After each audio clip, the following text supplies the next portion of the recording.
Ana dewa ngangkang jagat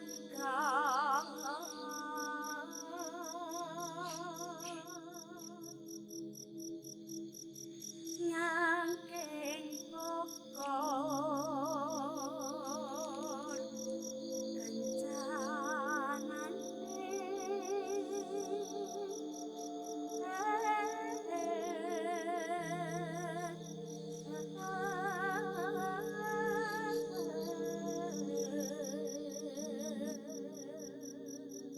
Cerita ke 236 di Lapak Horor ini masih ngebawain salah satu cerita kiriman dari kawan subscriber. Kali ini datang dari Mbak Dwina di Sragen, yaitu cerita tentang pengalaman bapaknya, Pak Nurdin, itu waktu masih berusia 15 tahun atau masih remaja. Dan dengan tidak mengurangi rasa hormat, mungkin dalam cerita ini gue akan pakai nama Nurdin aja ya, karena menceritakan Pak Nurdin waktu masih kecil. Dan sebelum kita ke cerita, seperti biasa gue pengen ngucapin banyak-banyak terima kasih buat kawan-kawan subscriber semuanya. Terima kasih buat kawan-kawan yang udah ngasih support, udah ngasih dukungan. Terima kasih juga buat kawan-kawan yang udah ngasih like, udah nge-share ke yang lainnya. Dan gak lupa juga terima kasih banyak buat kawan-kawan yang udah ninggalin komentar. Ya, mungkin cerita kali ini agak sedikit ringan ya, dibanding dengan beberapa cerita sebelum ini gitu yang memang cukup agak merepotkan. Nah, cerita tentang Pak Nurdin atau bapaknya Mbak Dwina itu terjadi sekitar waktu Pak Nurdin itu berusia 15 tahun. Jadi waktu itu Nurdin itu dikasih tugas sama bapaknya atau kakeknya Mbak Dwina itu buat ngejagain sawah. Kenapa? Karena pada waktu itu ceritanya zaman itu lagi kesusahan ya. Masih lagi banyak orang yang mohon maaf yang kelaparan. Dan ya karena alasan kelaparan itu tadi, maka banyak juga, nggak sedikit juga orang yang nekat itu kayak nyuri hasil bumi atau hasil sawah orang lain. Dan untuk menghindari itu, kakeknya Mbak Dwina itu nyuruh Nurdin atau bapaknya Mbak Dwina ya, itu buat ngejagain sawah dari selepas maghrib itu sampai pagi. Tapi pas ngejagain itu nggak sendirian sebenarnya. Jadi malam pertama ya mereka tuh berangkat ya, mau nggak mau Nurdin pun nggak bisa menolak ya. Ya malam itu berangkat Nurdin sama bapaknya ke sana, ke sawah, dan udah mereka berjaga di sana. Dan sayangnya bapaknya itu tuh jam 9 malam itu udah pulang. Dan itu dilakuin terus-menerus ya selama beberapa hari ke depan tuh kayak gitu terus.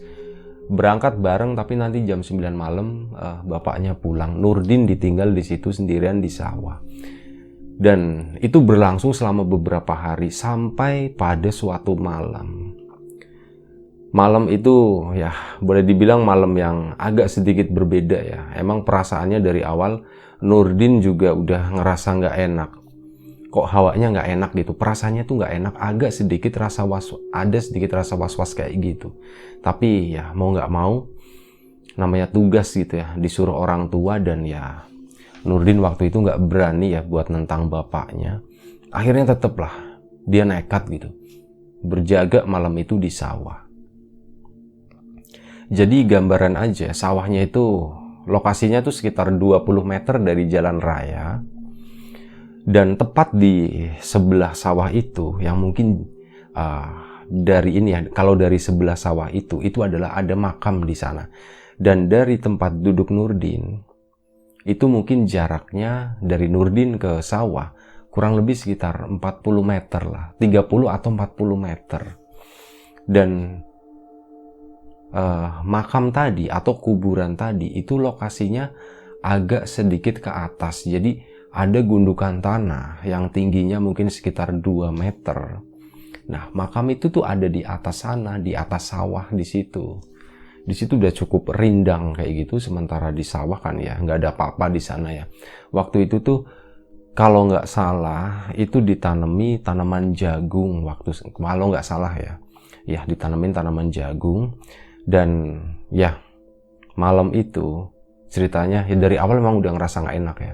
Nurdin tuh kayak gitu ngawasin sawah gitu, lirak-lirik ke kanan ke kiri ke sana gitu, ngeliatin kali aja ada sesuatu yang bergerak, kali aja ada orang atau apa gitu kan. Nah malam itu mata dia itu berhenti di arah kuburan yang tanahnya ada gundukannya itu. Dia tuh ngeliatin ke atas terus, oh di atas sana tuh banyak nisan gitu, kelihatan warna putih-putih gitu kan, nyumbul dikit-dikit kecil-kecil, itu kelihatan dari tempatnya Nurdin duduk itu. Sampai akhirnya ada sesuatu yang bikin Nurdin itu cukup kaget, cukup menyita perhatian. Ada salah satu benda warnanya putih, ini di kuburannya di atas ya, itu yang jatuh ke bawah. Waktu itu Nurdin sempat ngira kalau itu adalah batu nisan yang jatuh. Batu nisan nah nggak, maksudnya gini, cuman anehnya kalau batu nisan itu harusnya jatuhnya tuh nggak ngegelinding ya, jatuhnya tuh ya apa kayak perosotan kayak gitu serah, karena kan batu nisan pipih. Cuman pas itu jatuhnya kok ngegelinding gitu. Nah itu yang bikin Nurdin tuh berpikir ulang gitu ya, wah kok batu nisan seperti itu ya jatuhnya, aneh banget. Wah jangan-jangan bukan batu nisan lagi. Itu terus diperhatiin ya, ngegelindingnya pun agak pelan gitu ya, zet, sampai akhirnya itu benar-benar jatuh ke bawah. Saat sampai di bawah ya Nurdin juga masih penasaran, itu apa ya gitu. Terus diperhatiin gitu, dan gak lama setelah itu si benda yang tadinya jatuhnya begini tiduran itu tiba-tiba bangun gini, set, kayak gitu. Dan itu benda itu masih kecil. Wah, si Nurdin kaget kan, waduh kok bendanya bangun ya, itu apa gitu kan. Terus yaudah diperhatiin terus, dan ternyata benda itu tuh makin gede sampai Nurdin itu yakin karena ngelihat dengan jelas kalau sosok itu adalah sosok pocong yang katanya tingginya itu hampir sepohon kelapa gitu. Itu sosok pocong yang gede banget. Dan pada waktu itu di daerahnya Mbak Dwina, sosok seperti itu atau ya pocong gede seperti itu disebutnya tuh wedon. Di situ Nurdin lemes banget, dia sempet jatuh gitu kan, duduk gitu ngeliatin itu terus, diliatin, dia sampai lemes gitu, dia nggak bisa gerak, dia nggak bisa ngeluarin suara gitu. Jadi dia pikirin cuman aduh harus berdoa gitu kan. Akhirnya Nurdin pun berdoa, dan itu berdoanya cuma dalam hati, berdoanya udah acak-acakan lah kayak gitu. Sampai akhirnya dia itu udah mulai agak tenang, nggak terlalu lama sih, cuman sebentar doang paniknya. Dia tuh udah menguasai dirinya sendiri gitu, dan akhirnya dia bisa gerakin badan. Ya, dia memutuskan untuk pergi lari itu. Kenapa? Karena dia lari karena sosok wedon tadi itu tuh lompat ke arah dia, dung gitu, dung, dan suaranya tuh kayak berkerasa gitu, kayak ada semacam dentuman, katanya tuh seperti itu. Udah Nurdin lari kenceng banget, udah bener-bener larinya tuh udah kayak nggak ngeliatin jalan, pokoknya lari menjauh sejauh-jauhnya dari tempat itu.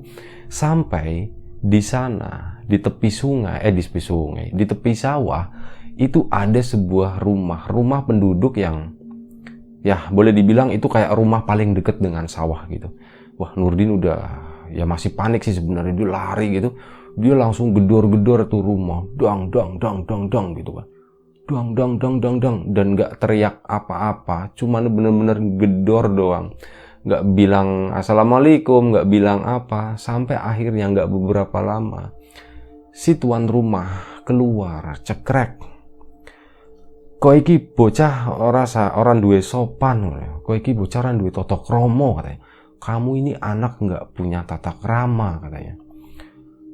"Wengi-wengi gedori pintune wong ngono kan, malam-malam ngetokin pintunya orang, nggak assalamualaikum, nggak opo ngono, nggak permisi ya, nggak assalamualaikum, nggak salam, nggak apa, pokoknya nggak permisi. Dia tuh ngomel-ngomel gitu tuan rumahnya. Ya wajar aja kan, malam-malam digedornya dengan cara begitu. Satu pasti panik, ini siapa, kedua kaget kan, karena mungkin lagi tidur. Pas dibuka ternyata ada bocah gitu kan. Nah, pas kayak gitu si Nurdin ditanyain gitu, ngopo kowe ngedor-ngedor ngono kan. Si Nurdin nggak bisa ngomong, dia tuh masih gagap gitu ya. Dia nggak ngejawab apa-apa, cuma bilang gitu doang, sambil jarinya tuh nunjuk ke arah belakang, ke belakang gitu, sana itu ada apa. Nah si bapak tadi itu ngeh gitu ya, wah ini kenapa nih. Akhirnya si bapak tadi itu ngelongok gitu ya, nurutin apa yang ditunjuk sama Nurdin tadi, ngelongok ke belakang. Dan astagfirullahaladzim, bapaknya kayak gitu, udah masuk katanya, masuk dulu. Nah Nurdin pun ikut masuk, pintu ditutup lagi. Setelah itu sebentar ya, saya ke belakang dulu, kamu tunggu di sini sebentar aja. Wah si Nurdin tuh masih ketakutan gitu, masih nengok gitu kan, takutnya ngikutin masuk ke dalam rumah gitu. Nah si bapak ke belakang, gak lama setelah itu keluar lagi. Bapak bawa tangan satu bawa minum. Ini kamu minum dulu, tenangin diri dulu gitu katanya. Oh nji pak. Nah di situ baru Nurdin bisa ngomong di situ. Nji pak, matur nuwun pak. Nah si bapak tadi itu bawa satu bungkusan lagi di tangan yang satunya. Akhirnya keluarlah bapak tadi. Keluar cekrek, dan setahu Nurdin itu ngeliat sepintas, kayaknya si bapak tadi itu ngebakar sesuatu yang ada di dalam bungkusan yang dibawanya itu. Pas di luar itu dibakar. Gak lama setelah itu, ya entahlah, katanya kayak ada nyium bau bakar-bakaran lah. Tapi waktu itu Nurdin gak tahu itu tuh bau apa gitu. Mungkin kayak, mohon maaf ya, agak serak.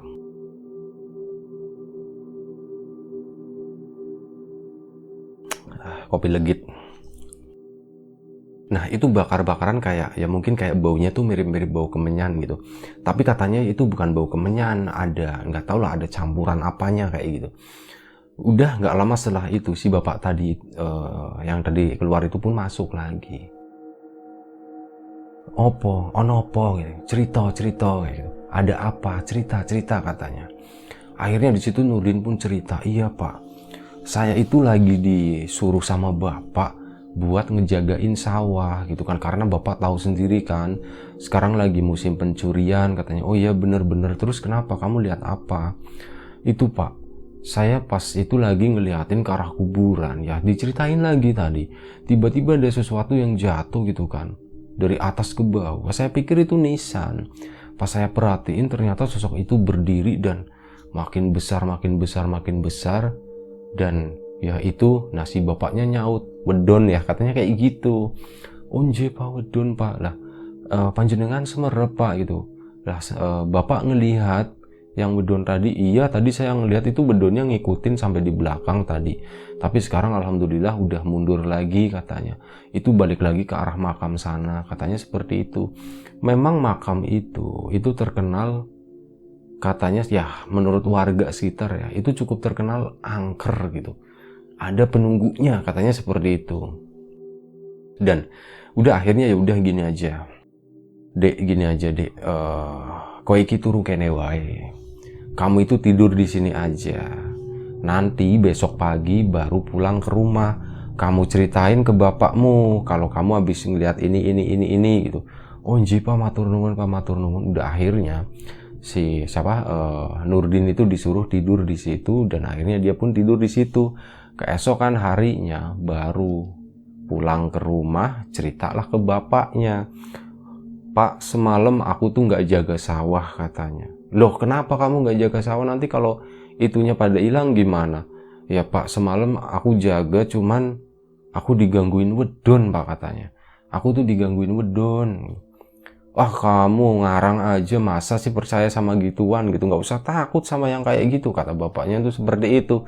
Ya mau gimana lagi ya, Nurdin tuh agak sedikit kesal, tapi ya mau gimana lagi, nggak berani ngelawan sama bapaknya, namanya juga anak kan. Ya udah, nggak terlalu banyak debat lah waktu itu. Intinya Nurdin tuh udah pasrah aja. Malam kemarin itu kayak jadi malam pengalaman yang cukup buruk gitu, ngejagain sawah waktu itu. Dan setelah Nurdin cerita masalah pengalaman dia malam itu, bapaknya tuh bukannya gimana ya ngebebasin tugas, enggak, malah besoknya tuh disuruh jaga lagi. Ya udah, kamu besok jaga lagi lah, nggak usah yang kayak gitu tuh, nggak usah dipikirin, kata bapaknya seperti itu. Loh Pak, tapi kan aku takut Pak, aku dikonconi Pak. Tapi kan aku takut Pak, aku ditemenin lah Pak. Ya udah, nanti ya adeknya ini adekmu ikut, katanya ikut nemenin kamu besok.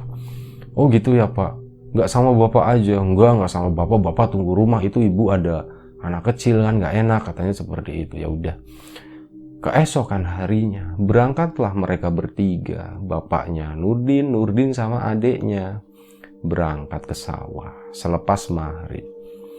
Seperti biasa, jam 9 malam bapaknya pulang. Di sawah itu cuma tinggal Nurdin sama adeknya doang.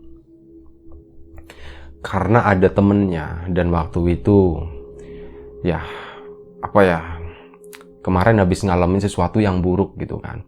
Akhirnya Nurdin pun ini gimana caranya supaya malam ini tuh cair, jadi nggak terlalu tegang banget gitu. Ini gimana caranya? Wah, bakar jagung enak nih. Akhirnya udah Nurdin ngambil beberapa jagung gitu kan. Dibikinlah tungku gitu dari batu-batu yang ukurannya cukup besar ya. Ya mungkin seukuran kepala manusia kayak gitu. Dikumpulin di situ, ditumpuk-tumpuk kayak gitu. Cari beberapa batang pohon gitu ya. Dibakarlah di situ jagung yang tadi dipetik sama adiknya nih berdua nih. Mereka sambil ngobrol-ngobrol sambil makan yang udah matang. Sampai setelah beberapa menit, setelah beberapa saat, tiba-tiba apinya itu tuh kayak nyembur gitu. Kayak gitu, kayak nyembur. Wah, Nurdin sama adiknya kan kaget. Wah, ini ngopo nih? Kenapa nih? Ada apa nih? Pas diperhatiin itu lama-lama api yang warnanya tadinya kuning itu berubah jadi warnanya hijau gitu. Sambil apinya tuh nyembur gitu dan warnanya tuh jadi hijau. Nah, Nurdin sama adiknya bingung. Iki geni kok warnanya ngene hijau loh. Ini kok api warnanya kok hijau? Biasanya kan api warnanya merah atau kuning atau biru gitu kan. Iya ya Mas, kok ngene ya gitu. Oh iya, kenapa? Iya ya Mas ya, kok begini gitu, kok aneh ya, warnanya jadi hijau. Nah, gak lama setelah itu tiba-tiba tungku tadi tuh kayak agak sedikit bergetar gitu ya, kletak gitu, kletak ya. Sampai akhirnya ada salah satu batu yang lepas dan ngegelinding agak menjauh, kurang lebih sekitar 1 meter lebih lah, dan itu posisinya tuh agak sedikit gelap ya. Waduh, Nurdin adiknya waktu itu ya, adiknya tuh mau ngambil gitu, entar dulu, isi panas katanya, masih panas batunya, nanti dulu. Ya udah, adiknya tuh diem dulu gitu ya, nunggu beberapa saat sampai akhirnya dikira udah adem gitu ya. Si adiknya pun diambil sama adiknya begini. Nah, pas diambil ternyata itu tuh bukan batu, itu tuh kepala orang, dan kepala itu tuh ketawa. Mungkin kalau kalau di tempatnya Mbak Dwina itu manggilnya itu kepala mengingis kalau nggak salah ya, kepala meringis atau apalah. Tiap daerah beda sebutan ya, tapi ini termasuk kayak hantu kepala atau ya pocong wedon tadi, itu kayak hantu-hantu klasik ya, yang mungkin eksisnya itu zaman dulu gitu, dan biasanya terjadi di kampung-kampung kayak gitu. Nah, itu malam itu adiknya tuh ngeliat seperti ini dilempar gitu kan kepalanya. Berdua lari balik ke rumah. Pak, wes aku mau jogo meneh katanya. Aku nggak mau jaga lagi Pak. Ngopo? Emang ngopo? Wingi aku beruh wedon. Saiki aku beruh ndas mengingis ngono ya. Kemarin aku baru ngeliat wedon, dan hari ini didatengin lagi sama kepala mengingis katanya seperti. Oh gitu ya. Iya Pak, sumpah Pak, aku goroh gitu, sumpah Pak, aku nggak bohong gitu. Oh ya wis. Ya wis kon kowe turu neng omah, wis kowe karo adikmu turu neng omah, jagaan ibumu gitu. Kalian berdua tidur di rumah, jaga ibumu. bapak nanti yang jaga di sawah katanya. Akhirnya beneran bapaknya yang berangkat ke sawah malam itu. Dan mulai hari itu ya udah yang jaga itu bapaknya. Dan ternyata bapaknya pas jaga di sawah itu ada temennya yang nemenin. Jadi nggak takut ya, sama-sama orang dewasa udah tua gitu ya. Ya tenang lah ngelihat hal-hal seperti itu ya, mungkin akan lebih tenang gitu karena mungkin pengalamannya juga lebih banyak. Ya kurang lebih seperti itu cerita dari Mbak Dwina, pengalaman tentang bapaknya Pak Nurdin yang pernah melihat pocong wedon atau pocong yang besar sama ya adiknya ya yang megang kepala mengingis itu. Itu salah satu cerita. Tapi ada satu cerita lagi yang kebetulan itu hantunya itu mirip. Jadi sekalian aja dalam episode kali ini ya gue ceritain juga gitu. Sebentar. Jadi ini kejadiannya di kampung gue ya, dan kejadian ini tuh udah cukup lama banget. Pas gue pun dengernya waktu masih kecil, dan ceritanya gue nggak terlalu detail, tapi kalau kejadiannya itu tahu seperti apa.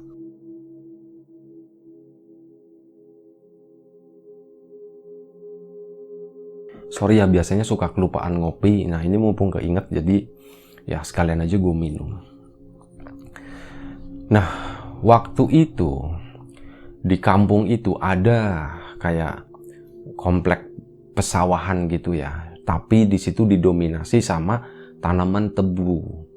Nah ceritanya dulu kalau anak-anak dulu itu sering banget ya mereka tuh nyolongin tebu. Kalau nggak narik dari truk yang lagi jalan, yang lagi ngangkut tebu, ya mereka langsung masuk ke sawah ke dalam situ. Tapi ya biasanya yang masuk ke sana itu malam, karena kalau siang ya ada yang ngejagain kan. Singkat cerita itu ada 3 orang anak, yang itu gue lupa ya, gue nggak tahu siapa pelakunya. Tapi dulu tuh cerita ini cukup ramai. Nah 3 orang itu masuk ke dalam sawah sana. Di pohon tebu kan tinggi-tinggi ya, 2 meter lebih kan.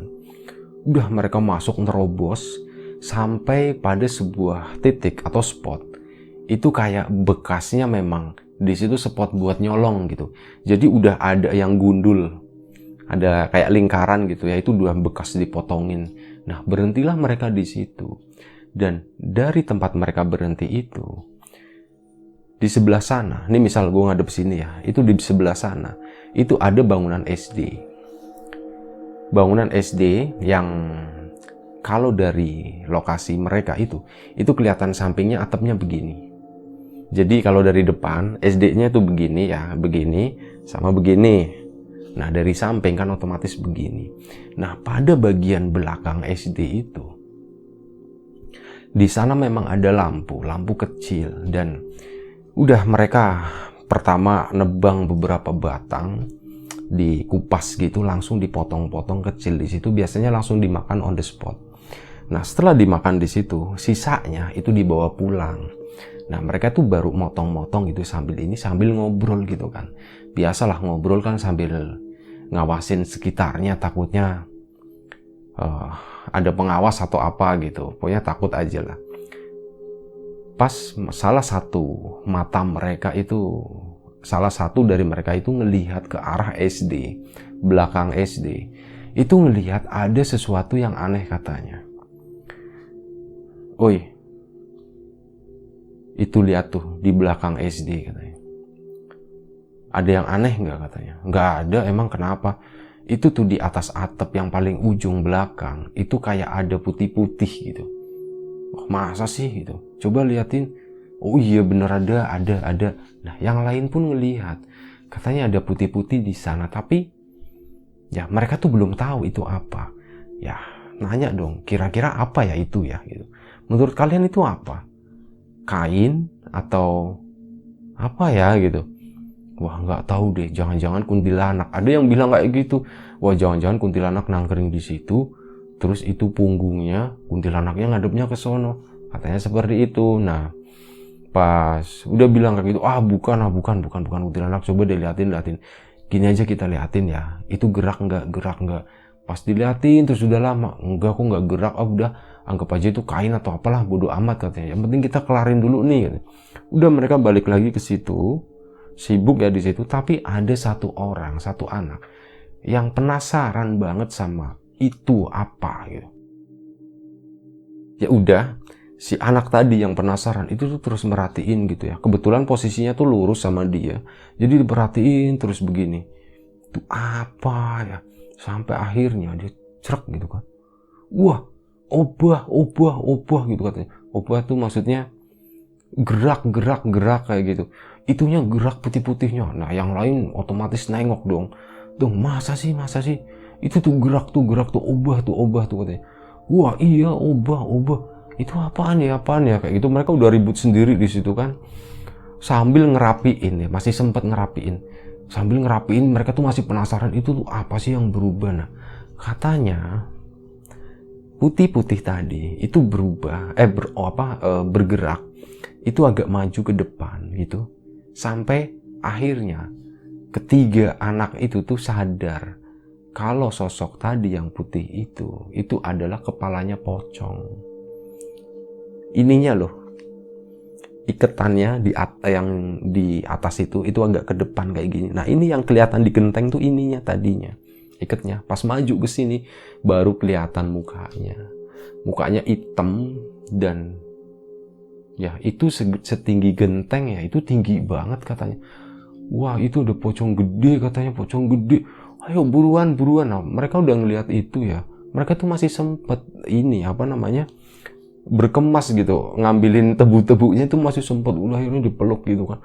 Lari gitu. Larilah mereka bertiga. Udah bodoh amat pokoknya kata mereka tuh. Udah hajar aja tuh sawah tebu gitu. Lewat jalannya kan sempit gitu ya, tapi mereka buru-buru gitu, pada nyangkut segala macam. Udah jalan terus sana, dan katanya pas mereka lari itu dari sisi kanan mereka tuh ngedengar ada suara zuk kayak gitu, kayak orangnya lagi lompat-lompat, tapi lompat-lompatnya di area tebu situ. Wah, pocongnya ngintil gitu. Waduh, pocongnya ngikutin. Gitu, ada yang teriak kayak gitu. Udah mereka larinya tambah kenceng. Sampai akhirnya mereka tuh di jalan raya. Sampailah mereka di jalan raya. Saat di jalan raya, mereka tuh sempat berhenti ngos-ngosan dan nengok ke belakang. Ternyata sosok pocong besar tadi itu lagi berdiri masih di dalam sawah tebu itu. Berdiri, dan sawah tebu yang tingginya kurang lebih sekitar ya 2 meter lewat lah segitu. Itu tuh cuman setengah badannya doang. Jadi yang kelihatan setengahnya itu di antara ya kegelapan malam di tengah sawah tebu itu ya. Di situ mereka, tuh kan bener kan pocong gede kan. Layu gitu aja. Lari. Lalu mereka balik lagi lari ke sana. Sampailah mereka memasuki gang gitu. Nah, di gang itu rame. Banyak orang di sana, anak-anak muda, kurang lebih ada sekitar 6 orang di situ. Anak-anak muda semua. Bilanglah mereka, Mas, ono pocong gede. Anak pocong gede. Ini bahasa daerah gue ya. Ada pocong besar. Wah, masa sih gitu? Iya beneran Mas, di mana? Di sawah, di SD katanya. Wah beneran, ayo tengokin. Nah, ya, mereka tuh yang anak-anak muda itu penasaran. Bangunlah mereka semua, nengokin ke sana. Ditengokin gitu kan, rame-rame. Nah, ini yang bertiga ini ngikut di belakangnya. Pas nyampe di jalan tadi ya, tempat yang anak-anak itu keluar. Di mana? Tadi di situ Mas, di situ. Loh, ini sekarang kok nggak ada katanya. Terus tadi ngeliatin dari mana? Tadi dari SD sono tuh, yang di sono. Nah, diliatin gitu ya. Oh, ya SD itu emang angker gitu kan, katanya seperti itu. Itu SD emang angker gitu. Tapi nggak kelihatan nggak ada katanya pocong besarnya gitu kan. Nah, mereka tuh lagi debat-debat ngobrol kayak gitu, dan beberapa dari mereka yang remaja-remaja yang lebih tua ya, yang bukan yang 3 orang itu, bukan yang 3 anak itu tuh udah mulai kesannya tuh kayak ngeremehin gitu. Alah, gitu aja takut, mana ada sih pocong segede itu, katanya seperti itu. Nah, baru ngomong kayak gitu, lah gue tuh maksudnya itu gitu. Itu pocongnya di pohon kelapa, katanya seperti itu. Nah, salah satu dari mereka itu melihat si pocong besar tadi itu lagi berdiri nyender di samping pohon kelapa, nyender sama pohon kelapa kayak gini.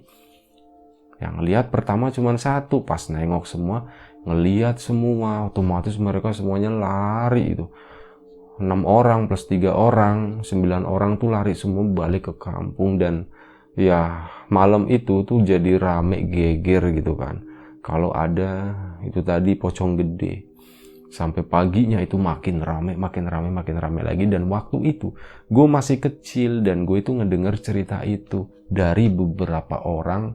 Dan seingat gue tuh kejadiannya seperti itu. Gue nggak tahu pelakunya siapa ya. Mungkin pas disebutin nama pas gue masih kecil, ya gue nggak tahu, gue nggak terlalu kenal juga karena memang lokasinya lumayan jauh, jadi ya gue nggak terlalu kenal juga gitu. Nah kurang lebih seperti itu ceritanya.